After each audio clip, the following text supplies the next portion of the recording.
Ini kan perbudakan modern yang nyata yang dilakukan oleh negara.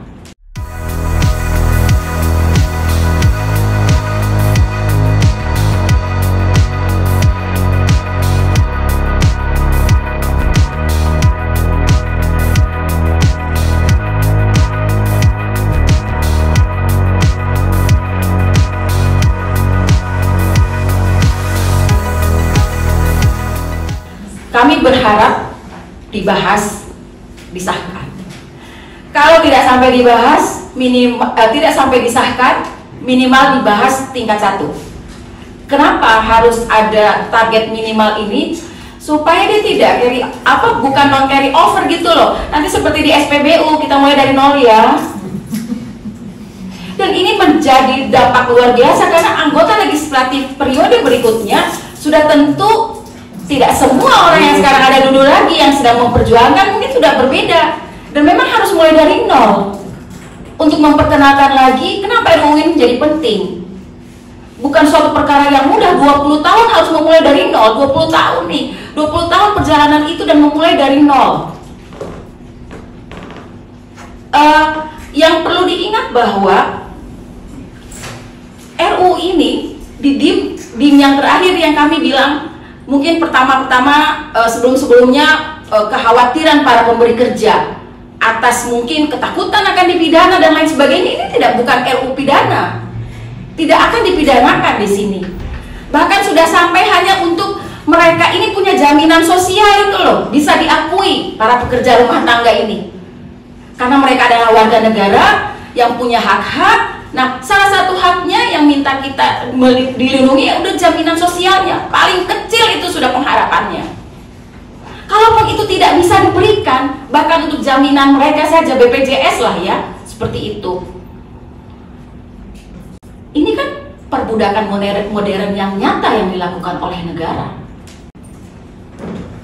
Kita tidak bisa mengelak bahwa ini bukan perbudakan, nyata. Semua alasan pemberatan yang kemudian membuat pembahasan ini lama tidak terjadi karena mungkin para pemberi kerja yang notabene juga adalah anggota legislatif yang sekarang ada takut akan dampak yang mereka dapatkan kalau ini jadi undang-undang. Tapi coba dilihat dari substansi, tidak ada yang dipidanakan di sini. Sudah sangat minimal yang diminta dari teman-teman pekerja rumah tangga.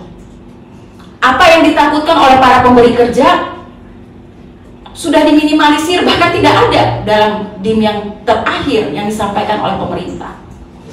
Sehingga seharusnya tidak ada kekhawatiran untuk menunda ini dibahas, dan bila perlu ditetapkan mau tunggu berapa tahun lagi perjuangan ini.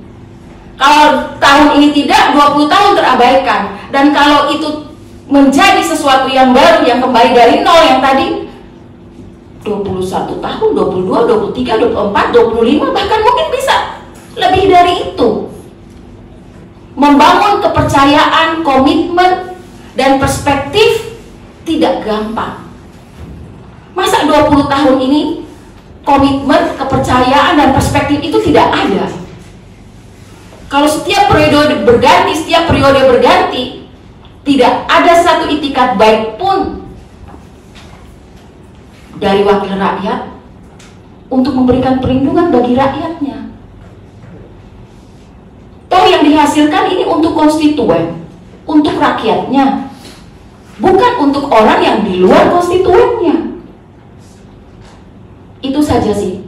Jadi kami optimis para anggota legislatif periode 2019-2024 akan memenuhi janjinya mereka kepada rakyat dengan memberikan pengesahan RUU PPRT menjadi undang-undang PPRT yang melindungi seluruh pekerja rumah tangga yang adalah warga negara Indonesia, sekaligus juga memberikan perlindungan kepada para pemberi kerja yang adalah juga perempuan.